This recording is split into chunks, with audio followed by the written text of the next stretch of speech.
예, 안녕하세요. 쌤톡입니다. 벌써 오늘 제 7회 방송을 시작하게 됐습니다.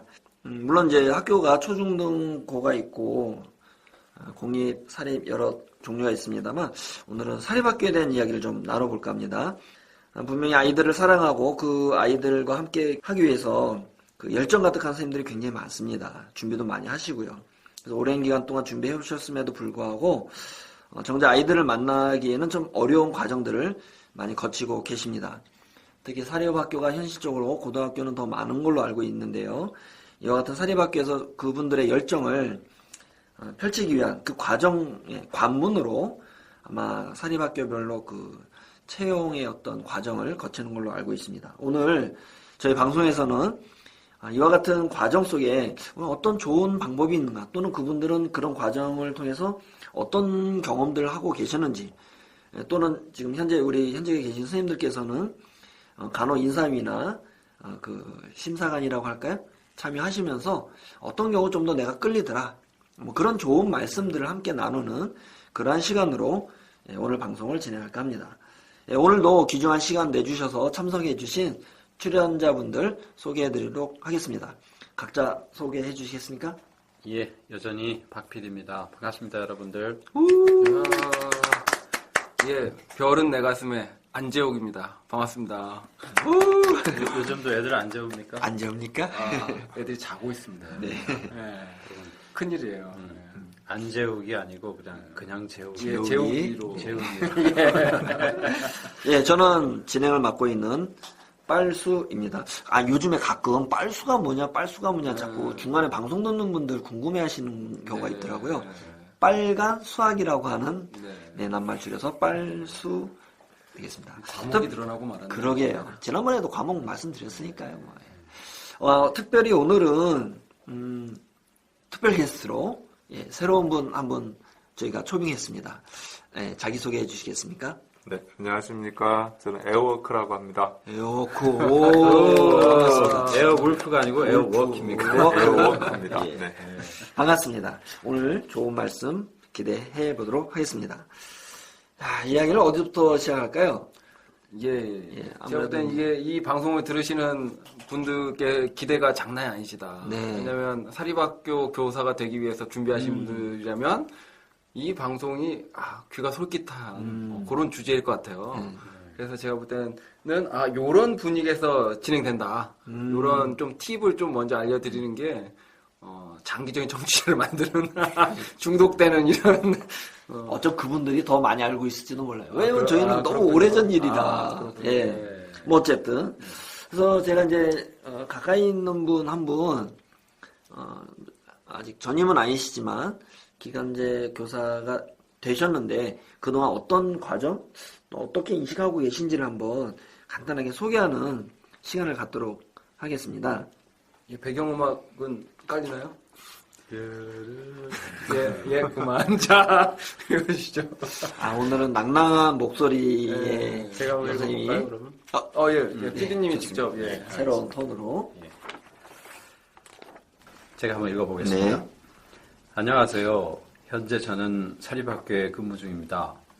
이번 주제인 사립학교 교사 채용에 관련해 제 경험을 말씀드려볼까 해요. 저는 원래는 공립에 근무하기 위해서 임용시험을 준비했었지만 최종까지 가지 못하고 중간에서 탈락했어요.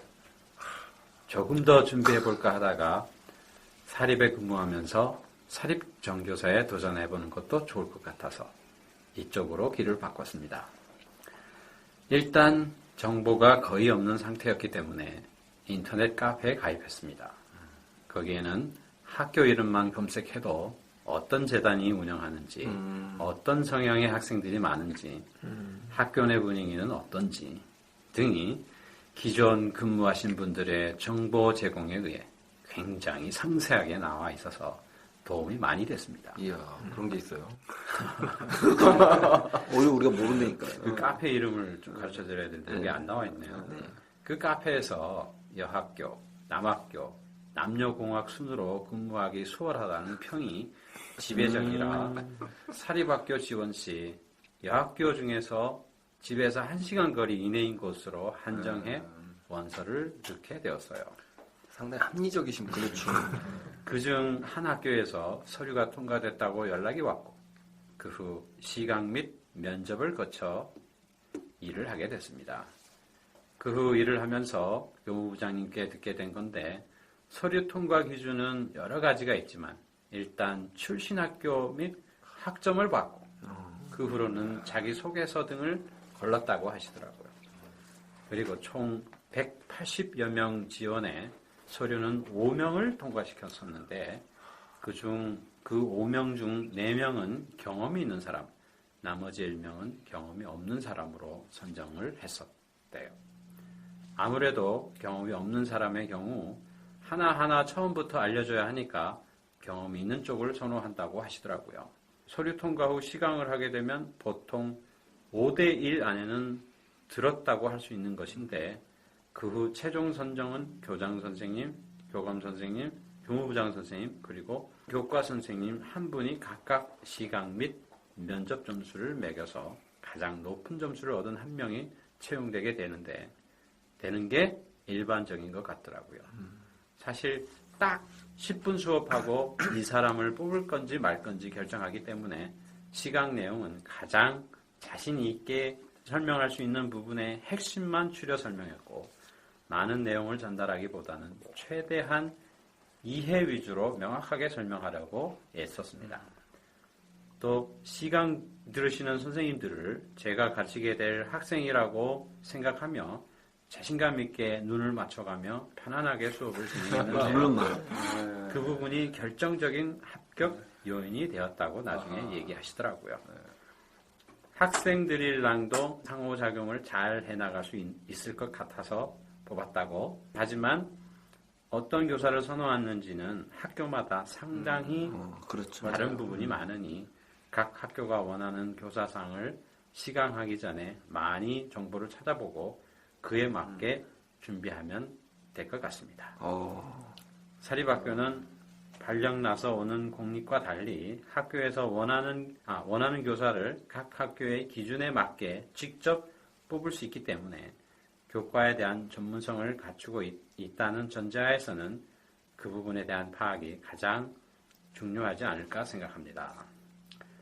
자, 이렇게 사립학교 채용 당한 무용당입니까 이거? 그렇죠. 좀 일반적인 말씀인 듯 느껴지기도 하고 또 이제 이분이 계신 학교에 지금 채용되는 그 과정을 간략하게 써주신 그런 내용이 아닌가 싶습니다.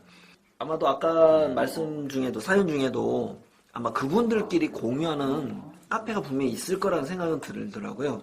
참 그거까지는 지금 메모가 안 된 것 같습니다만 연락하시는 분에게 개인적으로 이렇게 알려주는 건 어떨까요? 좀 알아두십시오. 알겠습니다.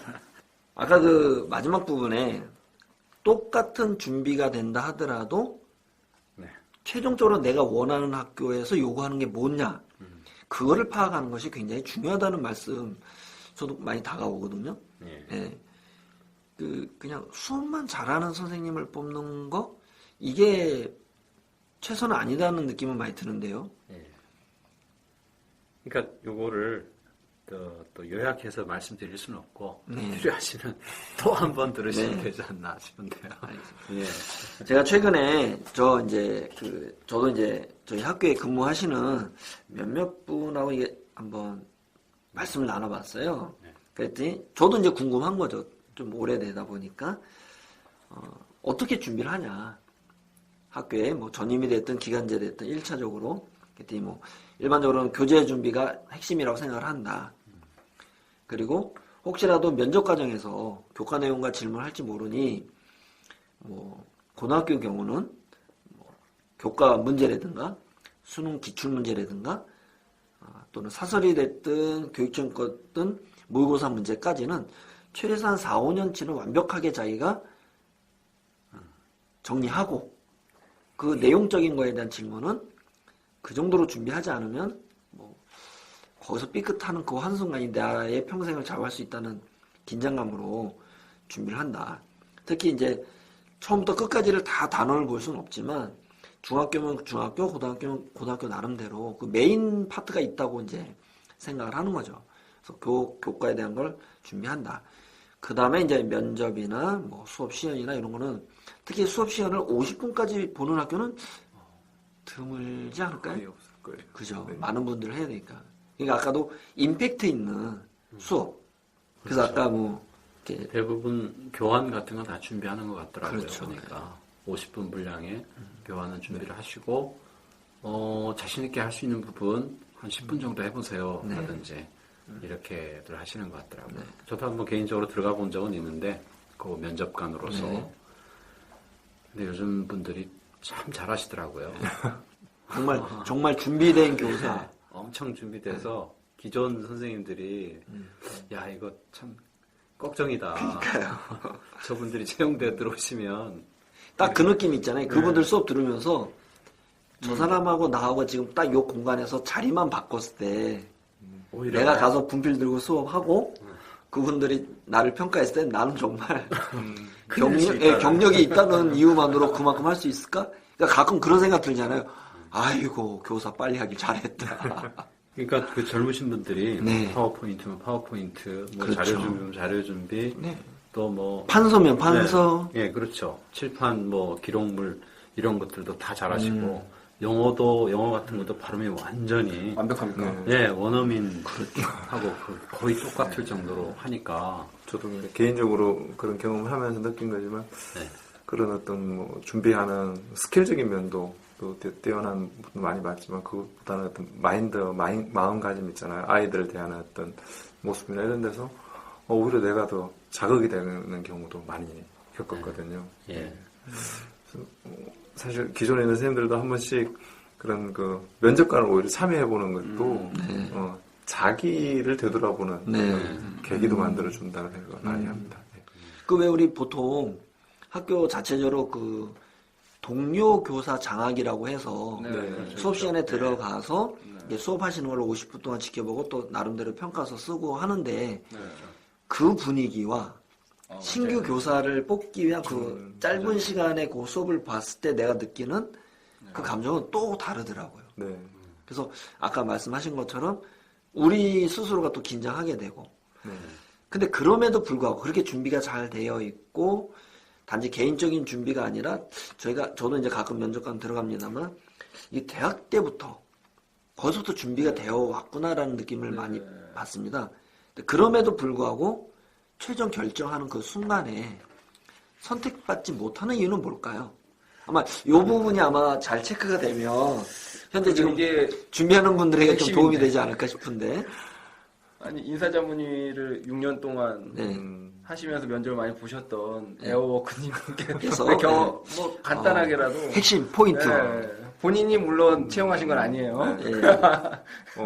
저 같은 경우는 이렇게 쭉 보면서 느끼는 거지만 기술적인 면이라든가 네. 이렇게 가르치는 어떤 실제 수업의 시간이나 시간은 네. 뭐 한 10분 정도 본다 그러면 한 뭐 4분, 5분 정도 일정 수준 이상이 된다라고 생각하면 뭐 거의 크게 그분들에게서 이견은 안 나타나요. 인사위원들 사이에서. 근데 사실 이제 그 다음 면접이나 이런 과정에서 사실 그분의 어떤 철학이나 이런 것들이 과연 우리하고 맞을까 아니면 또 인사위원 개개인의 어떤 성향들이 그분에 대한 판단을 하게 되는데 아무래도 그 인사위원 개개인의 성향이라는 것이 학교의 어떤 전반적인 분위기라든가 그렇죠. 학교 뭐 좀 부끄럽고 이사장이라든가 뭐 이런 사람들의 어떤 그런 생각들이 암암리에 반영이 안 될 수가 없는 그런 구조이죠. 그러다 보니까 결국은 면접에서 그분들의 어떤 당락이 많이 갈린다든가 이건 뭐 제가 이런 말 하면 혹시라도 그분이 듣고 있을지 모르겠지만 제가 직접 겪는 건 아니고요. 들으신 거죠? 네, 한 10년 가까이 전에 저희 학교에서 있었던 일이에요. 네. 최종 면접으로 이제 두 분이 네. 올라가셨는데 네. 학교장 최종 면접에서 모든 데서 시강이라든가 면접에서 모든 인사위원들에게 최고점을 받고 제일 좋은 점수를 받고 올라가신 분하고 2등 분하고 약간 좀 차이가 있었대요. 격차가 있어요. 그래서 누가 봐도 저분이 되겠다라고 했는데 최종 면접을 보고서 딱 결과는 뒤집어졌어요. 그렇죠. 이런 경우 이제 네. 많죠. 네, 근데 그게 뭐냐? 그 당시 아무도 몰랐는데 그때 참여했던 인사위원 한 분이 자기는 알 것 같다. 네. 저게 결정적이었을 거다. 성향입니까? 네. 성격인가? 자기 속에서에서 아. 그분은 딱 보는 순간 이 사람 떨어지겠다 이거 발견되면 이라는 걸 느꼈답니다. 자기가 가장 존경하는 분이 신영복 선생님이다 라는 부분이 있었대요. 자기 속에서. 예, 신영복 선생님. 감옥으로부터의 사색이라는 걸 강력 느꼈다. 다른 분들은 다 모르고 그냥 인사위원들 넘어갔는데 교장 면접에서 발견이 됐다는 것 같아요. 그러면 앞으로 이제 요 방송 들으시는 중요한 분들은 요 책 읽었으나 읽지 않은 것으로. 네. 그래서 아니 근데 그렇게 꼼꼼하나요? 그러니까 이게 정말 마지막에 운이 없어서 걸리는 거죠. 그분은 다른 분들은 그냥 잘 몰라서 넘어갔는데, 아니면 또 인사위원 중에 꼼꼼히 읽지 않고 그냥 자기 속에서 안 보고 뭐 이렇게 질문을 한다든가 할 수도 있는 거잖아요. 그렇게. 교장 선생님이 그 신 교수님과 개인적 친분이 있었을까요? 그분을 어떤 식으로 파악하고 있었다는 얘기인데. 아니 뭐 자기가 싫어하는 뭐 아니면 좋아하는 어떤 그런 성향이나 사상이나 철학을 갖고 있었다라고 되어지면 되게 훌륭하신 분인데 신영 선생님. 저도 들어가 보진 않았는데 그 아까 말씀하신 그런 카페에서 논의되는 이야기가 어느 정도까지일까? 이게 저도 궁금해지더라고요. 여기 보면 여학교, 남학교, 남녀경학순. 이제 그거는 선택의 어떤 우선순위고. 그렇다면 학교 이름도 다 들어있지를 않을까요? 그럴 가능성 굉장히 높습니다. 높습니다. 그러니까 내가 현재 있는 게 아니라 있었던 학교에 대한 평들을 아마 이렇게 하나씩 해놨나 봐요. 수도 있겠고. 네. 거기에 이제 뭐 교장 선생님이라든지 교무부장 선생님들이 그렇죠. 어떤 심지어 성향이다. 어떤 학교는 거의 내정되어서 뽑힌다라는 소문까지 돌기도 해요. 그래서 어느 학교는 뭐 비슷한 시기에 교사 채용 공고가 나오는데 뭐 200대 1이 되는 경우가 있는 반면 어느 학교는 뭐 20대 1밖에 되지 않는다든지. 그런 정보도 사전에 수합이 되는가 보더라고요. 네. 그러니까 이 학교는 이사 라인이 중심으로 뽑힌다든가 교장 라인이 뽑힌다든가 이런 정보까지도 그 사이트나 이 카페들에서는 돌아다닌다는 거죠. 한 번은 그런 사례가 있었대요. 이사 라인에 사람이 있었는데 이 사람을 어떻게든 뽑아주고 싶었다는 거죠.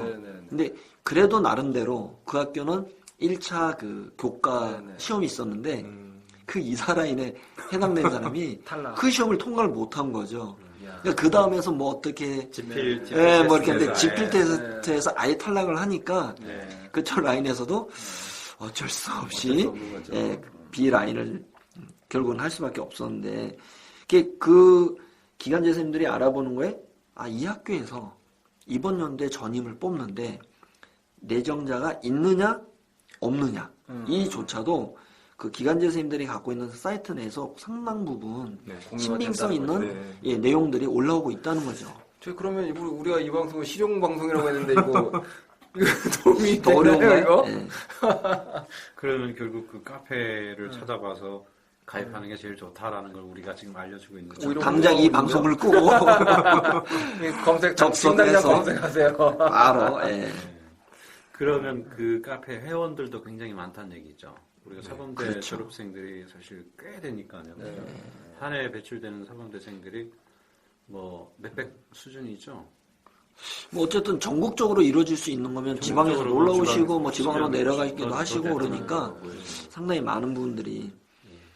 근데 이게 또 학교 아까 성격을 파악하라는 부분 중에 뭐 이제 이사장님 뭐 성향 학교 분위기 이런 것도 있지만 이 종교도 무시할 수 없는 경우가 많은 걸로 알고 있습니다.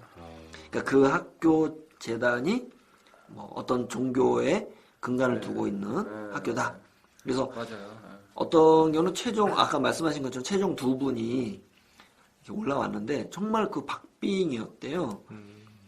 그런데 이제 한 분이 이제 최종 채용되시고 그 면접관님께서 이제 한 학기 정도 지나고 나서 이렇게 얘기를 하셨대요. 자네가 왜 최종 결정된지 아나? 했더니 잘 모르겠습니다. 했더니 그 자기소개서에 어려서부터 신앙이 신실했고 현재 아버님은 뭐 장로님이시고 그래서 이 사람은 신앙적인 것 때문에라도 그 학교가 아마 기독교 학교인가 봐요. 절대 우리 어긋나는 일은 하지 않을 것이다. 그런 얘기를 하면서 그분들이 선호하는 기간제 분이 계시대요. 네. 이게 참 슬픈 일입니다. 남자를 선호한다. 그리고 그리고 널리 알려진 사실 아니에요? 그러니까요. 네. 유부남을 선호한다. 아, 유부남. 네. 그건 뭐냐? 가정- 자기가 늘 자유롭게 아. 언제든 뭐 이렇게 반항하거나 네. 떨쳐버릴 수 없는 노예 상태여야 된다. 네, 가정을 책임져야 아이, 되는 여기 다 그런 거. 유부남들이신데. 그러니까 그런 부분도 꽤 잘한다. 사실 아까 말씀하셨던 것처럼 수업을 들어보면 갓 졸업하신 분들도 마침 몇 년 수업한 것처럼 잘하는데 간혹 그 경험에 의해서 학교가 좀 더 수월하게 네네. 예, 그런 업무적으로나 학생 지도나 이런 부분을 무시할 수 없다면 그것도 처음 시작하는 분에게는 약점이 될 수 있지 않냐. 그렇죠. 네. 그러면 이제 채용의 기준 중에는 오히려 이제 연령대가 올라갈 수 있는 조건들이 발생하는 거네요, 그렇죠? 네. 그러네. 그거는 결국은 안정성, 그 채용해 놓고 봤을 때 그 사람이 얼마나 학교 생활이나 또 그 튀지 않게 학교의 가치관과 상충되지 않게 생활할 수 있는가? 이거 좀 제가 좀 너무 애둘러서 얘기하는 겁니까? 네, 많이 좀 슬퍼요. 얘기를 하면 할수록 좀 더 세게 그런 얘기해 줄 수 있으신 네. 분이 네. 얘기하셔도 될 것 같은데 이게 왜 이런 저 같은 경우 한 6년 정도 인사위원을 하면서 보면 이렇게 보다 보니까 초창기 제가 인사위원 할 때 연령대에 비해서 지금 거의 한 2년 전 인사위원 할 때 연령대가 상당히 많이 높아지고 올라가고 있다는 게 많이 느껴졌고요. 또 학교에서도 그렇게 좀 연령이 있으시는 분을 좀 선호한다는 거 이런 게 많이 느꼈어요. 특히 기간제 경험을 좀 갖고 계신 분들, 왜냐하면 이제 그 학교에 있으시면서 학교의 문화라든가 분위기라든가 아무래도 기간제 선생님들은 좀 자기 의사를 충분히 표현하기 힘들잖아요. 조건 자체가 아무래도 좀 그냥 내가 참고 수용하고 받아들이고 순종할 수밖에 없는 그런 기간을 좀 겪다 보니까 자연히 좀 성격이라든가 성향이나 이런 부분이 좀 그렇게 되어지는 거죠. 그런 부분들을 좀 학교에서는 많이 선호하는 것 같아요. 조금 더 보수적이고 좀 순종적이고 안주할 수 있는 그러니까 수업의 모습은 굉장히 그 임팩트하고 활달하고 이런 부분을 원하지만 정작 잠시 면접하겠습니다라고 한 그 순간부터 정말 그렇죠. 그렇습니까? 그러네. 이런 모습들을 통해서 선택되어질 수 있다라는 따지면 이게 상당히 오류네요. 한쪽은 진보적인 구석을 그걸 원하면서 수업 방식은 진보적인 혁신적인 이런 것들을 원하지만 인간은 보수적이어야 된다는 인성은 보수적이고 어떠한 역경과 어떤 과중한 업무도 견딜 수 있는 머슴으로 그러니까 달변가 그러니까 말을 잘한다, 세련되게 잘한다. 그러면 또 약간 생각을 끼고 보죠. 달변이 오히려 약점이 될 수 있다. 그럴 수도 있죠. 분위기에 따라서는. 지금 제가 사연을 보내준 이 저희 후배가 달변이 아니에요. 사연이요? 합격했습니다. 합격 사례 한번. 그래서 지금 보내달라고 했는데 마치 합격 수기처럼 이렇게 뭐야 이게 길게 보내줘가지고 A4 용지 한 3장 될 것 같은데요. 그래서 늦었나 봐요. 요약해서 말씀드리겠습니다. 사립학교 채용 크게 필기시험 면접 및 시강 최종 면접의 순서로 이루어진다. 도움이 되는 걸 적어본대요. 1번 첫 번째 필기시험은 임용고사를 공부하듯이 공부하라고 이야기하고 싶대요. 그래서 공부를 한 사람이라면 훨씬 필기시험 치는 데는 쉽다. 그리고 이제 이게 팁인데 어차피 이런 공부를 위해서라도 기간제 경험이 필요하다는 거예요. 그러니까 1년의 교육과정을 다 거치면서 자기가 가르쳐 보면 사실상 추가적인 공부가 필요한 게 아니고 가르치면서 배운다고 하잖아요. 그렇죠. 훨씬 더 많이 알게 되고 이게 이제 자연스럽게 시강에도 연결되기 때문에 뭐 이런 팩이나 이런 것도 중요한데 어쨌든 간에 기간제 경험을 쌓는 것이 훨씬 더 유리하다. 이 두 번째 시간과 관련해서도 역시나 다른 건 없다는 거예요. 경험.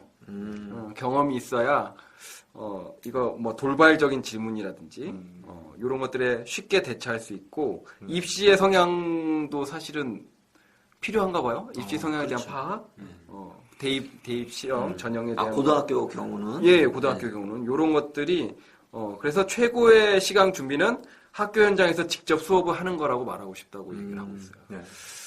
참, 예. 면접에는 이미지 트레이닝을 많이 해보라고 하고 싶대요.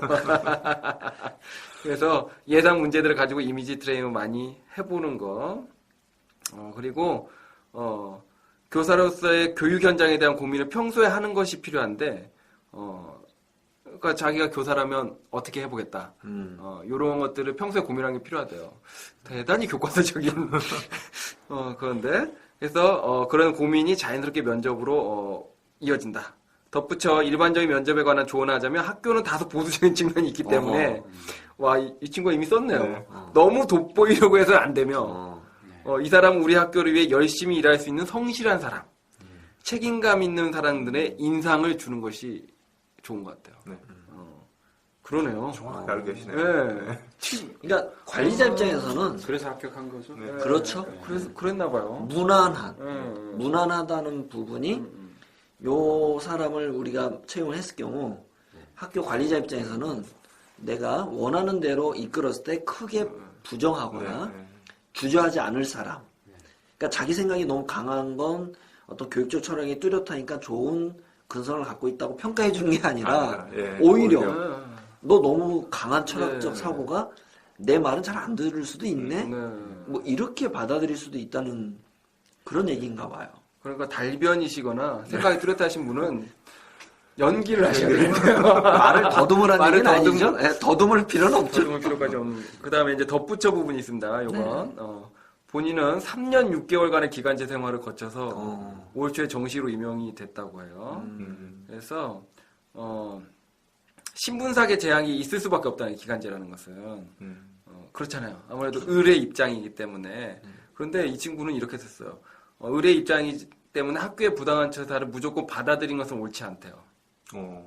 다만 명심해야 되는 이거예요. 나는 여기 어차피 기간제에 있을 거니까 업무나 수업은 대충 하고 내 공부해야지라는 생각도 역시 바람직하지 않대요. 진짜 교과서이네 이 친구. 어쨌든 그래서 부당한 업무 지시를 받아들이면서까지 학교 생활에 충실히 할 필요까지 없고 기간제 교사를 할 때 대신 자기가 수업이라든지 학생들 생활지도라든지 이런 것들은 사실 충실히 하는 것 자체가 네. 시험 준비에 도움이 된다는 거예요. 그 학교에 다시 되든 아니면 다른 학교를 가든 그런 경험은 좋다. 네. 그래서 따라서 학교 생활 가능하게 충실하면서 퇴근 후나 주말 방학을 이용해 필기시험 공부를 하는 것이 가장 일반적인 그리고 가장 효과적인 사례받고 시험 준비 방법 같다는 거예요. 어디나 근무를 하게 되면 그 근무하던 학교에서 추천서라든지 어떤 맞습니다. 평가는 사실 받게 돼 있잖아요. 그런 차원이고 보면 기간제 교사 선생님들도 일정 부분 자기 자신을 관리하는 것은 굉장히 중요하다는 생각이 들어요. 그것이 굳이 이제 아부 수준의 뭐 그런 걸 하라는 건 아닌 것 같고, 정당한 그 한 내에서는 자기 자신의 어떤 진실성, 열심히 하는 면 충분히 보이면서 제대로 된 평가를 받으려고 하는 노력은 꼭 필요하다는 생각이 들어요, 실제로. 저희 정말 이게 제가 직접 겪은 사례 중에 그 분에 대한 그 이전 학교에서 있었던 어떤 평가하는 이런 부분은 그 관리자들 입장에서도 그 사람이 어땠었는지가 궁금할 수도 있죠. 반면 또 저희 같은 이제 동료 교사가 될 분을 생각하는 저희 입장에서도 굉장히 중요하고 궁금하고 아주 궁금하죠. 어떤 분인지. 거의 저희가 그런 일이 있었는데 한 분이 좀 면접까지 아주 좋은 점수로 이렇게 시간까지 이렇게 올라가는 거예요. 이제 뭐 거의 최종 올라가기 직전인데 그 지역 선생님들 사이에 네트워크 연결 다 되어 있잖아요. 아무리 저희들은. 그러니까 누구가 어디에 원서를 내서 지금 면접까지 올라가고 있다더라라는 소문이 이렇게 들려오는 거예요.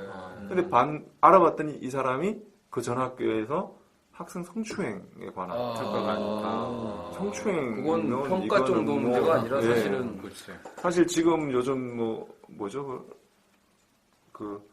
어느 그 지방에 지금 공립학교에 있는 그 교사 지난번에 채용 실패됐다가 다시 다른 도에 지금 옮겨서 채용됐다. 네. 그 뭐죠? 우리 가르치는 초등학교 애들 애들 이야기 그 지금 사례랑 유사하게 사실은 학교 간에 네트워크 이게 안 돼 있으니까 이 학교에서 문제가 있다 하더라도 사실은 다른 학교로 갔을 때 얼마든지 가리워질 수 있는 부분도 발생할 수 있거든요. 근데 뭐 그 관리자들 입장에서 궁금한 것만이 아니라 사실은 근무하시는 선생님들도 선생님들 입장에서 매우 궁금해요. 정말 부적격하거나 저런 문제가 있는 사람이 우리 학교에 온다라는 것은 정말 문제가 되는 거죠. 사실 아마 그렇게 해서 알려지는 바람에 미리 저희가 사실 퇴출시켰는데 사실은 그 분들 입장에서는 그분 굉장히 마음에 들었나 봐요. 또 반대로 굉장히 좀 잘 성실하게 막 이렇게 어필을 잘했는지 그래서 거의 이 사람이 뭐가 문제인데 이런데 알아보시라고 그 학교 전화해서 한번 계속 알아보시라 했더니 본인들이 더 이상 부담지기 힘들 만큼 문제가 있었기 때문에 다행이었죠. 사실은 저희 입장에서는. 이게 어쨌든 그 기간제 선생님들께서는 뭐 새롭게 다른 학교를 옮길 수밖에 없는 상황이 생길 때 그 전 학교에 대한 뒷마무리는 참 중요하다는 생각이 들더라고요. 저희도 얼마 전에 선생님을 한 분을 기간제 선생님으로 초빙하고 학교 여건상 담임을 좀 해주셔야 되는 부분이 있어서 부탁을 했더니 흔쾌히 승낙하시고 저희도 이제 채용을 하고 아이들 그 방학 전에 하루 이틀 정도 살짝 면담을 했는데 계약 이틀 앞두고 좀 못하겠습니다라고 그냥 컴퓨터까지 다 받았는데 아이쿠야. 학교에서는 정말 황당한 경우죠. 근데 그분을 어떻게 이제 저희가 결정하느냐에 대한 마지막 선택을 하기 전에 그분이 또 저희 학교 인근 학교에 근무를 하셨던 분이세요. 그래서 전화를 드렸더니 정말 수업 잘하시고 뭐 이렇게 평가가 나와서 저희는 이제 확신하고 했는데 이게 달라요. 관리자가 보는 것과 그러네. 지금 말씀하신 대로 동료 교사가 보는 게 다른 거예요.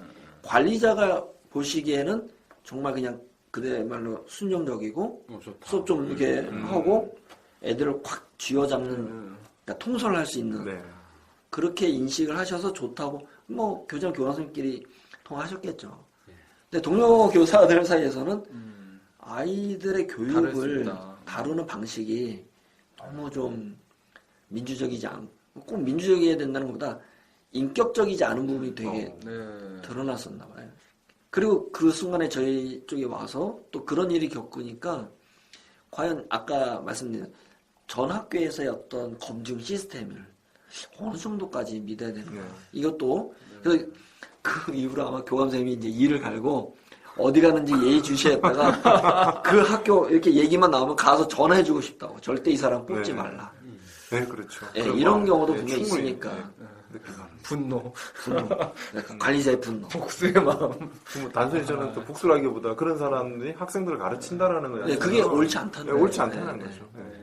그래서 지금 현재 기간제로 근무하고 계신 분들이라든가 또는 이제 앞으로 준비하시는 분들의 어떤 기본적인 마인드 속에서 나는 여기 뭐 내가 1년 하지만 마음에 안 들면 뭐 그만두지 뭐 다른 학교 알아보지 그런 생각은 들 수 있지만 그 생각 때문에 현재 근무하고 계시는 학교에서의 그런 모습들은 좀 더 이성적인 부분이 끝까지 가야 하지 않나. 최선을 다해야 된다는 거죠, 어쨌든 간에. 근데 뭐, 그런 생각도 약간 드는 거예요. 이 방송을 들으시는 기간제 선생님도 얼마나 힘들까. 그러니까요. 그러니까, 뭐야, 이거 잘못하다가 아니고, 뭐, 나를 추적해, 뭐, 그런 생각도 드시고. 어떻게 하면 잘 채용된다는 얘기를 하기로 해놓고, 결국에 똑바로 잘해, 뭐, 이런 방송으로 지금 잘못 가는 건가요? 그래서 저는 요 얘기를 하고 싶은 게, 아까 제 사연에 말씀드린 건 관리자의 이제 부당한 업무 지시에 대해서 완전히 순종적인 게 자기한테 손해가 되기도 하는 사례를 제 친구의 사례가 있어요. 이 친구는 모 고등학교에서 기간제를 약 3년을 하면서 정말 초근을 매일 쓰고 근데 뭐 그 학교 좀 약간 이상하더라고요. 초과 근무도 신청한 사람이 없대요. 나 이해가 안 돼요. 어쨌든 간에 그럼 밤 10시, 11시 매일 퇴근하면서 애들 이제 고3 뭐 실업계 뭐 하여튼 그래서 대입 전형과 관련해서 자기가 네. 원서 다 써준 거예요. 네. 진로 진학 담당해가지고 거의 그쪽에 전문가가 되고 뭐 프로그램까지 다 만들고 왜 그랬는지 모르겠지만 그렇게 3년을 하고 나서 결국 전교사가 안 됐습니다. 전임으로 다시 그 학교에 이제 시험을 봤는데 안 됐다는 말씀인가요? 그 과목 자체가 없어요. 과목이요? 예. 오. 고등학교 선택으로 돌리던 시기가 있지 않습니까? 근데 이제 그 과목을 선택해 줄 만도 한데 그렇죠. 안 했다는 거죠. 의지만 있으면 없는 과목도 만들어서 그러니까요. 예. 사립학교에서는 뭐든 가능합니다. 그 부당한 이런 꼭 근데 또 그 친구 또 열정이 또 뻗친 거기도 해요. 왜냐면 애들 대학 보내야 되니까 자기가 밤새 남아서 원서 써준 거죠. 열심히 하지 말라는 말씀을 지금 하시는 건가요? 그러니까 제가 하고 싶은 얘기는 원래는 부당한 업무 지시에 따르는 게 오히려 자기한테 손해가 될 수 있다는 얘기를 오히려 하고 너무 싶은 만만하게 보고. 그 과다 업무에 시달리면 결국 자기가 이를테면 사립학교 채용 시험이라든지 또는 국공립학교 채용 시험을 자기가 개인적으로 준비할 때도 손해가 크다는 거죠. 그러니까 우리가 이제 교사를 기간제가 됐든 전임이 됐든 채용을 할 때 이 이력서라든가 자기소개서 뭐 이런 부분은 쓰면서도 좀 더 고민하고 또 다른 합격 수기를 통해서 이렇게 한번 자기가 체크할 수 있는 기회가 있는 듯한데 면접 과정에서의 발언은 주워 담을 수 없잖아요. 그러니까 제가 아는 학교 그 선생님을 통해서 한번 들은 얘기인데 거의 최종 합격. 그 뭐 2명이 경합하는 것도 아니고 거의 최종 합격 한 분이 되는 듯 이제 진행 가운데 그 이사장이 물어보셨대요. 아마 이분이 그 학교에 처음 응시한 게 아니고 기간제로 한 몇 년 계시다가 아마 이제 그 학교에서도 이 정도면 괜찮겠다 싶어서 그래서 이제 그분에게 자네는 그래도 우리 학교에서 한 2, 3년 근무하면서 같이 근무한 분 중에 누가 제일 그래도 교사로서 본받을 그런 대상이 혹시 있었냐? 네. 정말 이게 핵심적인 질문이죠, 사실은. 그래서 네. 이분은 정말 솔직하게 네. 아무개입니다. 네. 또 있나? 네, 아무개입니다. 하나 두 분을 말씀드렸더니 그런가? 하고는 채용을 안 하셨답니다. 이유인즉슨 그 종교한다는 그분들이 뭔가에서 활동하고 계시고 조직에서 단체에서 이런 거 얘기하면 안 돼요? 왜요? 하면 되지. 네, 근데 뭐 하여튼 그 이유만으로 되지 않았다. 이게 설마라고 하는 느낌이 아니라 정말 그게 결정적인 사유였다는 거죠. 실제로 그 조직의 이름을 물어보면서 이게 그 당락을 결정하는 그런 경우도 되게 있고 많았다. 때로는 옵션처럼 이렇게 붙어 다니는 질문이었다라는 얘기 많이 들었어요. 그걸 꼭 물어본다. 네 할 거냐 안 할 거냐. 그런 적 있어요? 저는 제 친구가 친구가 많아요. 또 친구죠. 절대 제가 아니에요. 제 친구가 그랬다는 거죠. 그러니까 혹시 주위에 정교조가 있느냐? 아는 친구 중에 아는 친구 정교조가 중에 있냐? 정교조 있느냐? 근데 그 친구는 저를 생각했는지 있다. 라고 얘기했는데 역시 그 친구가 그 학교에서 채용이 안 됐어요. 그러니까 친구가 있다는 것만으로 왜 이건 무슨 친구에게 상처를 주셨어요? 제가 이렇게 한번 고민해보는 것이기도 하고 참 그분들에 대한 참 어려움이라는 게 다가오는데 마지막 순간에 채용되지 않는 이유도 있지만 마지막 순간에 나 이런 거면 나 교사하고 싶지 않아. 아니면 난 이런 학교를 내가 선택하는 것이 내가 앞으로 만나게 될 아이들에게 떳떳하지 않아. 이런 고민들이 또 있으시더라고요. 대표적인 게 아까 말씀하셨던 것처럼 거의 이제 채용준해서 이제 아주 몇몇 학교가 그렇겠죠. 그냥 마음적으로 그렇게 생각하고 싶은데 생각할 수 있냐. 어떤 단체에도 가입하지 않고 그러한 상황에서 네가 학교생활 할 수 있냐. 이런 걸 강요한다는 거죠. 이거 하나. 또 너 이제 거의 됐어. 근데 학교가 어렵잖아. 너 봐봐. 창문도 낡았고 화장실도 그렇죠. 물 새고 무슨 얘기예요? 뭐 이런 걸 요구하는 학교가 있다는 거죠. 창문을 달아달라는 얘기를 하는 등한. 네, 본인이 난 직접 창문을 이런 다는 거죠. 학교는- 네. 채용되면 창문을 직접 갖다 다는 그런 건가요? 창문을 다 깨진 요리를? 네. 뭐 이런 것이 충분히 그분들에게는 현재, 그러니까 현실적으로 벌어지고 있다라고 알고 있고, 그런 가운데서 난 어떻게 해야 되는가. 이게 정말 고민이라는 거죠. 제가 아는 분 중에 그 동생분이셨나봐요. 사범대를 나오셨대요. 근데 이제 임용을 준비를 제대로 못 하셨나봐요. 그래서 아예 그냥 1년은 임용 준비 안 하고 현지 학교에 기간제로도 안 나가셨대요. 너 어떡하려고? 넌 교사 하고 싶다고 어릴 때부터 얘기하지 않았냐 해서 자기는 학원을 바로 가겠다는 거예요. 그럼 그럼 계속 그렇게 하겠냐? 그게 아니고 학원 강사를 뛰면서 과외를 뛰면서 난 현실적으로 돈 모으겠다. 네, 아예 나도 내 신념이 있고 네. 나도 교육전에서의 철학과 나름대로의 의지가 있지만 현실을 난 한번 받아들여 보겠다. 네. 그래서 그것을 준비하고 결국 내가 만약에 채용만 된다면 그동안 꿈꿔왔던 꿈을 펼치기 위해서 네. 그 속에서 난 할 수 있는 거 아니겠냐. 뭐 이런 얘기를 듣고 참 마음이 아팠거든요. MBC 뉴스 2012년 뉴스인데 네. 그 방송에서 금액을 얘기해 주더라고요. 오. 저 보세요. 방송을 한번 그럼 찾아보겠습니다. 최근 일이죠, 최근. 2012년이라고요? 오, 예, 최근인데요. 이런 겁니다. 올 초 교사를 채용한 서울의 한 고등학교 서류 전형 심사 당일 평가 항목 중 고교 성적을 갑자기 뺐습니다. 이 때문에 34위였던 김모 씨는 14위로 30위였던 이모 씨는 7위로 순서가 뛰었고 두 사람이 채용됐대요. 학교 측은 오래전부터 평가 기준을 바꿀 계획을 갖고 있었다고 하지만 특정 교사를 염두에 뒀으면 부인하지는 않았다고 그래요. 그다음 예, 전직 기간제 교사 뭐 안 나오네요. 이름은 당연히 안 나올 테고요. 원래는 8천만 원이 평균이고 뭐가요? 창문 나는데? 예, 그렇죠. 예, 이걸 비싸다. 막간 행간을 읽어주세요. 앞에 저는 절대 뭐에 대한 얘기를 안 했습니다. 근데 뉴스로 나온 거예요. 원래는 8천만 원이 평균이고, 지방되면 1억이 넘는데, 5천만 원이면 될 수 있을 것 같다. 그런 얘기 들어서, 그렇게 들어가는 차라리 교사를 안 하는 게 나을 것 같아서요.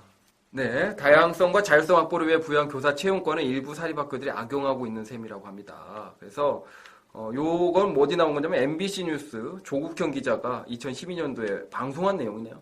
네. 그래서 현실적으로 지금 이루어지고 있는. 예, 그래서 사립학교 교사 채용 비리는 지난 3년간 밝혀진 것만 우리 못 잡은 것도 당연히 훨씬 많죠. 49건이고요. 이것도 문제네요. 채용 취소는 4건에 불과했고 해당 학교와 책임자는 경징계를 받았을 뿐이래요. 이런 것들이 아까 처음 우리 이야기할 때 그 카페에서도 아마 공공연히 이루어지고 있고 그런 거를 아까 말씀드렸던 그 이제 아는 분의 그 동생분은 현실로 받아들이자.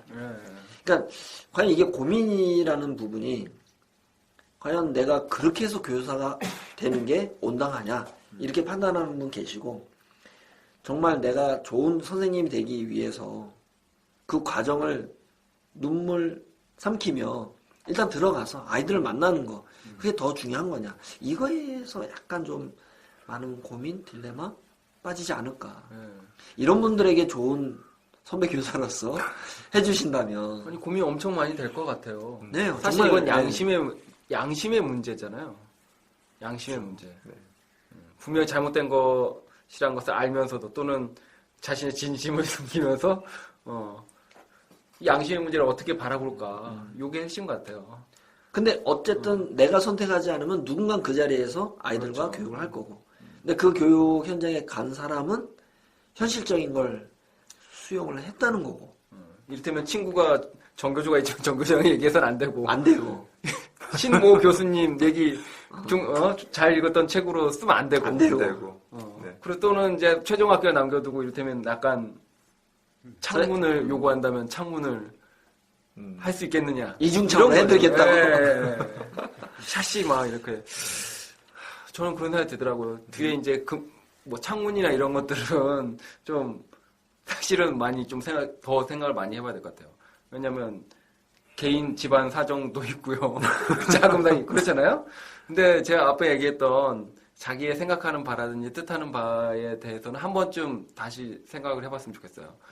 그러니까 그런 어떤 면접의 자리라든지 이쪽에 생각을 검증하는 장이 돼버린 거잖아요. 그렇죠. 여기에 있어서 잠깐 굴할 수도 있을 것 같아요. 예, 잠깐 굴할 수도 있을 것 같아요. 먼 나를 그 순간에는. 예. 근데 저는 거꾸로의 경우는 많이 봤거든요.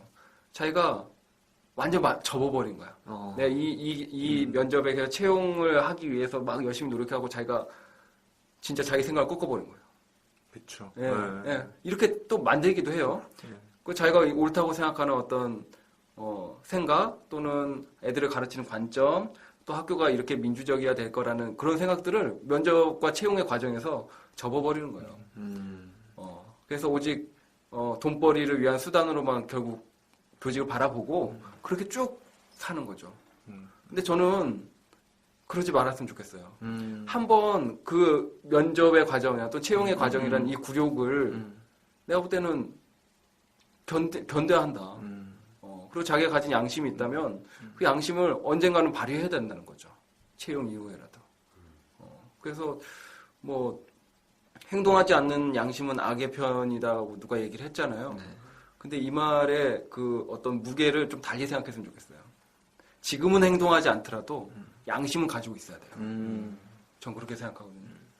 그러니까 지난번 제가 방송에서도 한번 말미에 이렇게 한번 말씀드린 적이 있는 것 같은데 가르쳤던 제자가 교사가 되기 위해서 그렇게 노력을 했고 기간제로 한 2년 정도 근무한 것 같아요. 그래서 그 학교에서도 참 좋게 그 선생님을 이제 평가하고 전임의 기회가 있어서 응시를 했죠. 근데 뭐 수업적이나 뭐 이런 부분에 있어서는 크게 문제되지 않으니까요. 근데 면접 과정에서 아마 이사장님이 물어보셨나 봐요. 너 평소 봐서는 성향이 좀 이렇게 깨어있다는 느낌 많이 받는데 너는 교사 단체에 대해서 어떻게 생각하느냐. 또 네가 추후 학교에서 활동할 때 그런 거에 좀 생각이 있냐. 넌지시 물어보셨대요. 그래서 제가 앞으로 교육생활 오래 해야 되는데 저는 아이들과 함께 호흡하는 거 뭐 이런 게 더 중요하다고 생각을 합니다.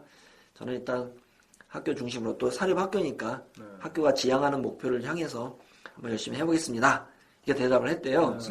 역시 넌 내가 생각한 바 그대로구나. 전임으로 발령을 내신 거예요. 한 3개월 있다가 단체에 가입을 했다는 거죠. 바로 이사장님이 부르셨대요.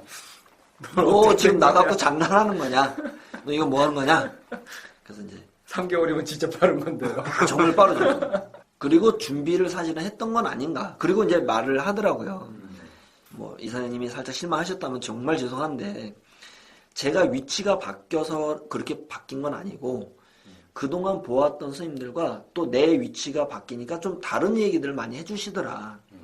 그래서 그분들과 이야기를 하는 가운데 그분들의 교육적 관점, 철학, 그리고 내가 앞으로 뭐 짧게는 뭐 몇 년, 길게는 그래도 한 30여 년 정도 교직에 몸담을 텐데 내가 지향해야 되는 교사상이 뭔가를 정말 진솔하게 얘기해 주는 거에 난 정말 감동을 받지 않을 수가 없었다.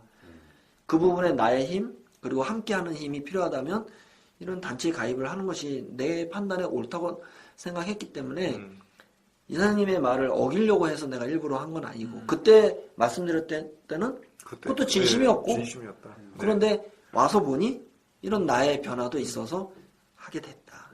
교육이라는 건 뭔가 변화의 출발점에 교육이 있는 건데 내가 아이들을 변화시킨다는 목표에 있는 내 스스로도 내가 가야 되는 지향점에 대해서 내가 변화되지 않는다면 그건 내가 교육자로서 양심이 없는 거 아니냐? 아주 그냥 이렇게야 거의 이렇게 좀 반박하기 어려운 달변이네요. 달변이야. 손 들고 그래 너 나가라.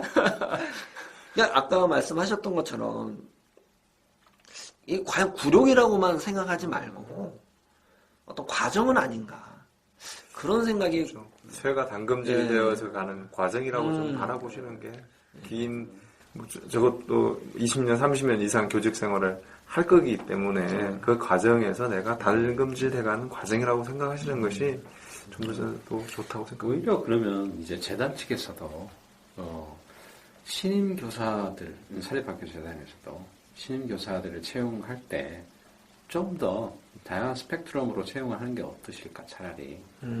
그래서 성향이 다르더라도 같이 이렇게 소통해가면서 할 수 있는 그럴 때 오히려 더 덜 부딪히지 않을까.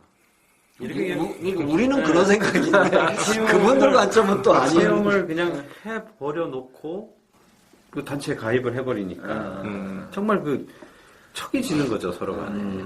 아예 그죠.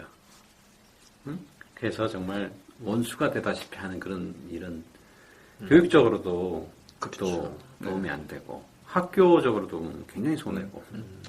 그래서 사립학교 재단 싶어요. 재단은 들으세요. 재단 스펙트럼은 다양하게 이렇게 좀 채용을 하는 게 오히려 그런 좋다. 사람들을 권장을 해주면 네. 또 그런 사람들이 재단을 위해서 더 열심히 일할 수도 있는 거고 꼭 재단을 뭐 반대한다라고 볼 수도 없잖아요. 그리고 또 사립학교라는 것은 오래 가니까 10년, 20년, 30년 가니까 자기 학교를 어떻게 말아먹겠다 이런 부분은 없을 거예요. 그렇죠. 아무리 뭐 단체를 학교를 좋은 하고. 학교로 만들고 싶고 그럼요. 그게 네. 기본 취지인데 네, 네. 그러면서 한 번쯤 이렇게 언급해드린 말씀이 귀에 거슬리니까 네. 당장은 네가 학교를 말아먹으려고 그러냐 이렇게 이제 말씀이 이어지는 그런 경우가 참 많다는 생각이 오히려 들더라고요. 그런 분들에게 기회를 한 번 더 그렇죠. 주고 오면 더 잘할 수도 있어요. 그렇죠. 왜냐하면 그 사람들은 오히려 책임감이 있잖아요. 그 이목이기 때문에 잘할 수도 있어요. 그런 부분들을 10분 살리는 게 오히려 또 제대로 된 내 식구를 만드는 게 아닐까.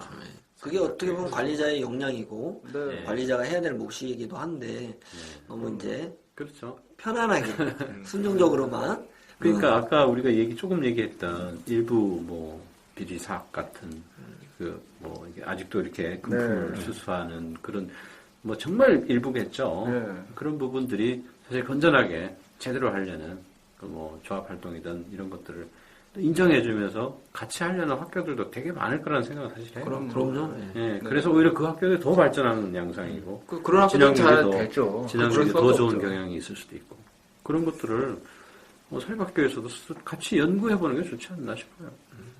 좀 네. 어떻게 보면 이제 리더의 역할이라는 걸 저는 아이들에게 이제 저희들 이야기할 때 예전 같은 장구식 리더가 이제는 아니라고 그러잖아요. 장군. 장군. 장군이 가자. 저기 나를 따르라. 나를 따르라. 이런 식의 리더가 아니라고 이제 하면서 소통하고 공감하는 리더라고. 그걸 하면서 우리가 애들한테 가르치고 네. 있죠. 그렇죠. 네. 그런데 그걸 가장 못하는 사람들이 현재 법인은 이제 이사장님들이라든가 네. 아니면 학교장. 학교장들이죠. 네. 학교장들은 내가 한마디 하면 네. 일사불란하게 움직여주길 원하고 있는 네. 거죠. 네. 그래서 그거에 대한 어떤 괴리가 가장 크지 않나라는 생각이 들어요.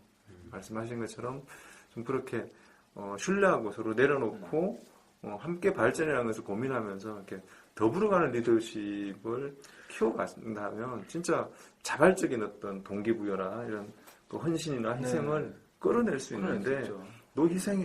네. 너 이렇게 해. 너 나 따라. 네.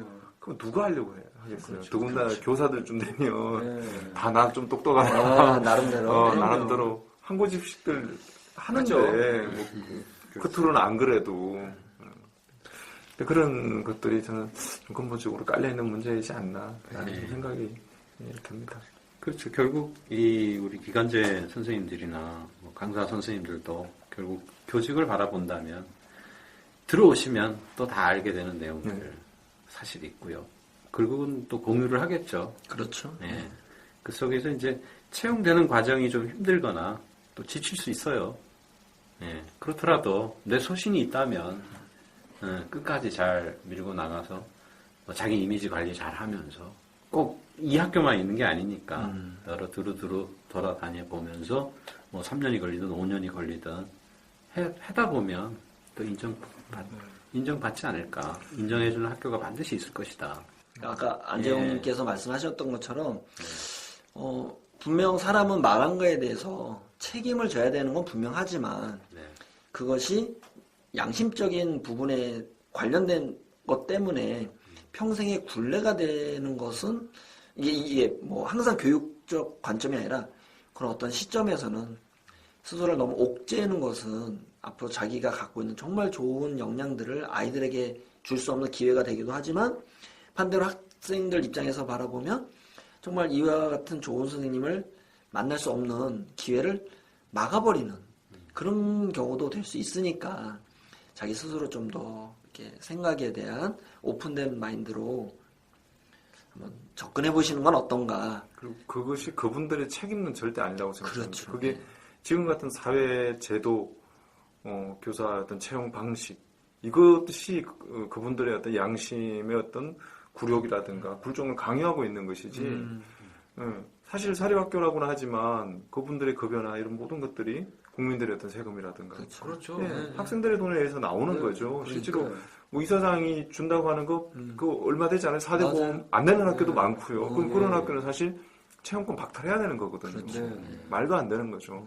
그러니까 어떻게 보면 그런 불합리한 제도 속에서 있는 것이기 때문에 그럼 본인이 그런 불합리한 제도를 이겨내가는 과정에서의 어떤 당금질이라고 생각하신다면 저는 그래도 좀 위로가 되지 않을까라는 생각이 좀 들고요. 그래서 이제 뭐 거의 좋은 말씀들 많이 주셨고 또 이제 마치 오늘 주제는 사립학교 채용기이긴 하지만 이 마지막 부분에서 드는 생각은 현직에 계신 기간제 선생님뿐만 아니라 전임 선생님들이 감당해야 될 몫도 정말 크구나. 아까 말씀하신 대로 면접이 됐든 시연이 됐든 그것이 중심이 돼서 교사가 채용이 되고 판단의 기준이 돼야지 어떤 한 분의 어떤 교육관이나 이념을 강요하는 것으로 최종 결정되는 것은 없도록 제도화, 그다음에 그것이 실질적으로 현장에서 이루어질 수 있는 그거는 또 누구한테 책임을 떠맡길 수 있는 게 아니라 현장에는 현재 우리가 감당해야 되는 부분이 아닌가 이런 생각도 듭니다. 저희가 아마도 그 카페에 있는 자료보다도 부족한 얘기로 이렇게 이야기를 나눈 건 아닌가 싶은 생각도 들긴 하지만 어쨌든 한 번쯤 더 생각해보고 또 고민해보실 수 있는 자리가 그런 내용으로 저희가 한번 꾸며봤는데 그런 기회로 삼아주시면 어떨까 생각을 해봅니다. 물론 오늘 방송으로 끝나는 것이 아니라 정말 이제 현장으로 가서 그럼요. 직접 격려와 위로와 노하우를 전파할 수 있는 그런 기회가 됐으면 합니다. 기간전 선생님들 진짜 열심히 하시고요. 잘들 하시더라고요. 정말 그 자기 역량 발휘해서 최선을 다하시는 거 보면 오히려 우리 기존 교사들이 좀 본받아야 되지 않을까 싶기도 하고 그런 부분에서 좀 죄송스러워요. 네, 맞아요. 미안하고 그래도 늘 마음은 또 그분들을 생각하는 마음이 있으니까 혹시라도 오해하지 마시고 열심히 하시면 좋은 앞날이 있지 않을까 싶습니다. 네, 저는 그냥 맞습니다. 박수 한번 보내드리고 싶어요. 네. 힘내세요. 화이팅! 힘내시고 저는 이제 저희 현직에 있는 사람들이 좀 더 사회적 책임을 나눠야 된다는 생각을 합니다. 아까 마지막에 잠깐 말씀드린 것처럼 채용의 과정이라는 것이 좀 굉장히 불공정하고 그 분들에게 불합리한 게임을 하게끔 강요하고 있잖아요. 근데 이걸 바꿔줄 수 있는 사람들은 사실 현직에 있는 저희 교사들과 기존 어떤 사회의 어떤 그 관계를 이루고 있는 분들이라는 생각이 들어요. 그래서 그분들이 지금처럼 이렇게 굴욕지거나 좀 힘들지 않게 그리고 좀 더 당당하게 투명하고 좀 올바른 어떤 채용 과정을 통해서 그리고 사립학교든 어디든 내가 갈 수 있도록 좀 더 그런 채용 과정에 있어서 어떤 투명성이라든가 좀 그런 것들이 좀 담보되는 새로운 시스템을 만들기 위한 고민들이 있어야 되고요. 필요하다면 그럼 법도 만들어야 되고 제도도 만들어야 되고 그것이 사실 그분들에게 맡겨놓을 수는 없거든요. 그럼 결국 저희들의 몫이라는 생각이 들고요. 이 사회를 구성하는 특히나 현직 교사들이 좀 더 힘을 내고 목소리를 내야 되지 않나 하는 생각이 좀 듭니다. 네. 하여튼 오늘 정말 귀한 시간 좋은 말씀 많이 나누셔서 감사하고요. 이번 방송도 기대됩니다. 많은 청취와 홍보 좀 부탁드립니다. 마지막으로 기간제 선생님들 힘내라고 화이팅 하면서 오늘 방송 마칠까요? 네. 기간제 선생님들 화이팅! 화이팅! 힘내세요. 힘내세요.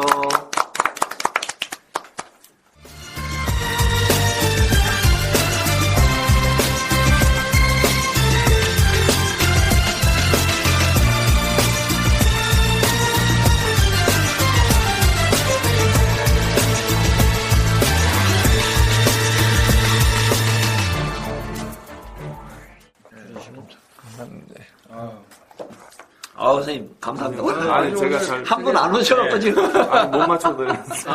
아니에요. 지금 되게 이러다 고정되시는 거 아니에요? 목소리도 좋으시고 네. 에어크로 그냥 계속 출연하시죠. 딱히 가실 데가 없으시면 저기 다시 복직하실 때까지 여기가 하시고 나서도. 하시고 나서도 네. 뭐 내가 뭐 한 달에 한 번밖에 안 하니까. 그렇게 안 하니까. 어떻게 할까요?